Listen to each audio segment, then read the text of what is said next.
This video will demonstrate the procedure for administering enteral meds and feeds via a PEG tube. The nurse will be administering 0900 meds and feeds to Sally Wright in 205 door. The nurse will first complete hand hygiene. She will then get the correct chart from the chart rack in order to check the doctor's medication orders against the orders in the Medication Administration Record, or MAR.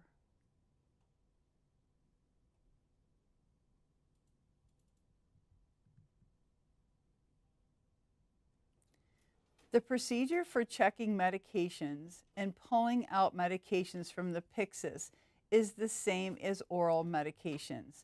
Please see the oral meds video. All medication have been pulled. The first and second check have been completed. The nurse puts the medications in a drawer. Never leave the medication on top of the WOW. Minimize the screen before leaving the med room.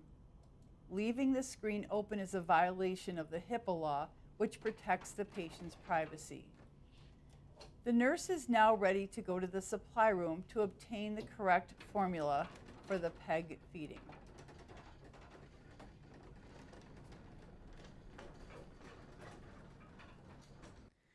Open the MAR screen and compare the correct formula, Ensure, with the MAR.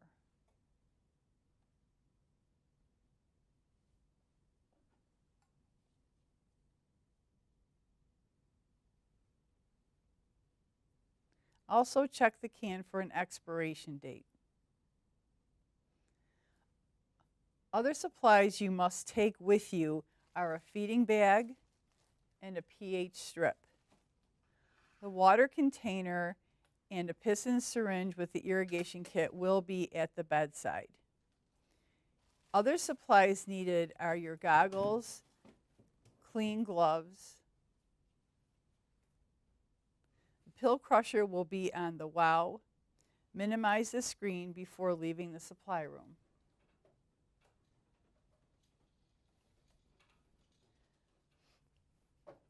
In the patient's room, the nurse will perform hand hygiene and open the MAR screen. She will identify herself to the patient and ID the patient. Good morning, my name is Sharon Pulano. I'm a student nurse from NCCC. I'm here to give you your 9 a.m. medications and your 9 a.m. feeding. Can you please tell me your name? Sally Wright. Date of birth? 5/27/1950. Any allergies? No, I do not. Good. Check the MAR screen and make sure that the cursor is in the upper left-hand corner and highlighted before scanning the bracelet. Can I see your bracelet, please? Once scanning, the word no changes to yes. This lets you know that you have the correct patient. Elevate the bed at least 30 degrees. This must be done prior to accessing the PEG tube to prevent aspiration of medications or tubing. Put on clean gloves and goggles. This must be done prior to accessing the tube for standard precautions.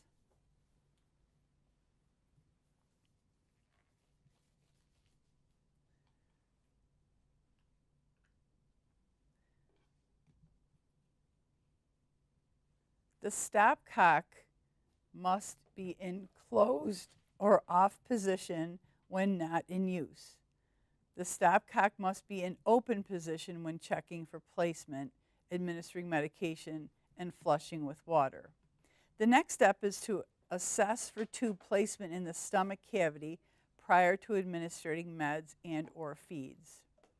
Put 10 mL of air into the piston syringe and attach the syringe to the Lopez valve. Open stopcock to the patient.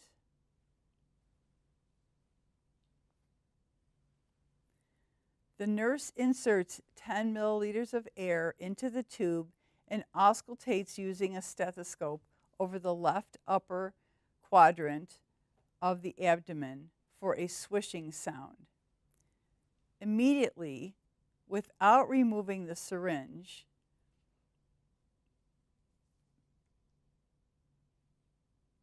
aspirate the stomach contents. The next step is to assess for tube placement in the stomach cavity prior to administering meds and or feeds. Clean gloves are on.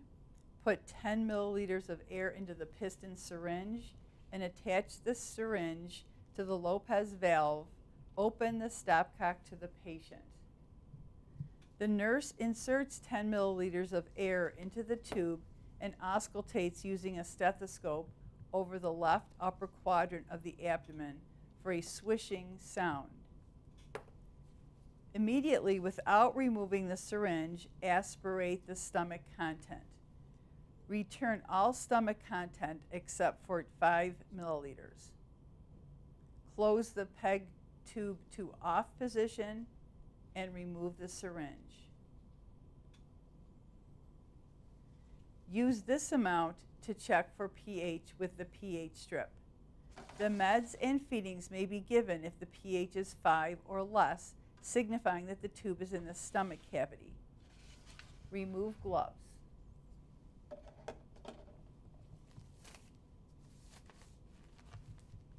Perform any other assessments needed prior to giving the medication. If you are giving DIG, you must check an apical pulse for 1 minute and hold if it is less than 60 beats per minute. Now that the nurse has completed these assessments, the patient may have the medication administered. Fill the graduate with 200 milliliters. This will help with dissolving and flushing the medications. This amount is used to assist with calculation of intake.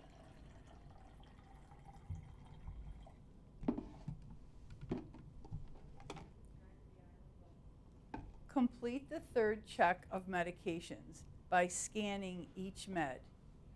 Be sure that the box is highlighted correctly. All medications must be crushed separately. The nurse crushes each of the meds separately and pours enough water to cover the level of the medication. Remember to review meds that can't be crushed, for example, enteric-coated medication and time-release pills. Never crush a capsule.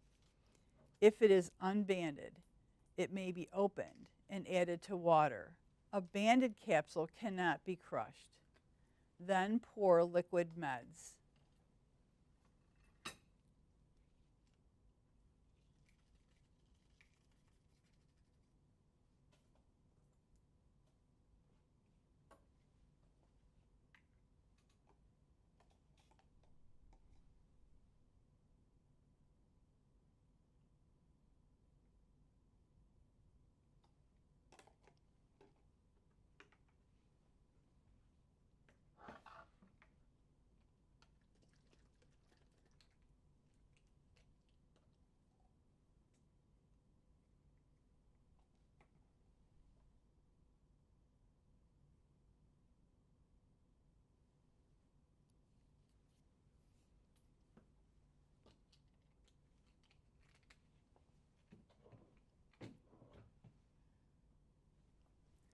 Prior to administering medications through the PEG tube, the tube must be flushed with 30 milliliters of water.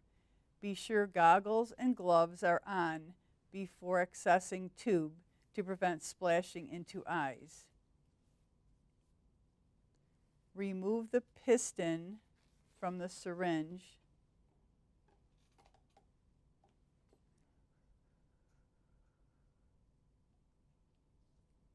Attach the syringe into the end of the PEG tube and pour 30 milliliters of water into the syringe.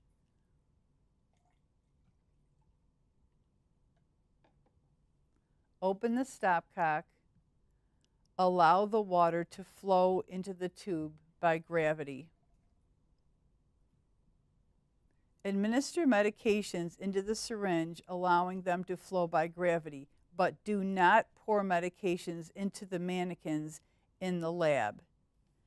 Administer 10 milliliters of water between crushed meds and liquid meds.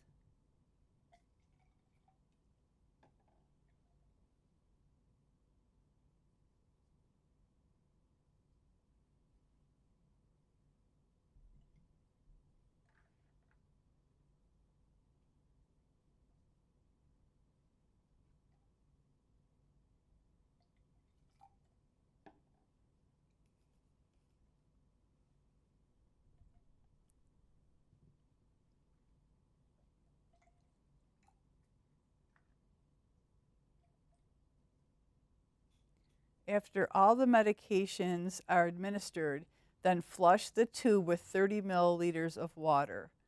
Close the stopcock to the off position.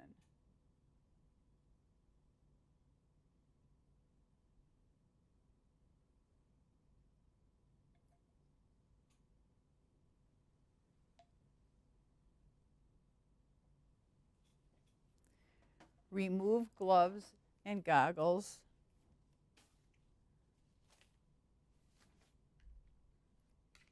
Perform hand hygiene. Complete documentation of all medications and signature at the bottom of the page with the time 0900, signature Sharon Polano, SN/NCCC/SP to identify your initials.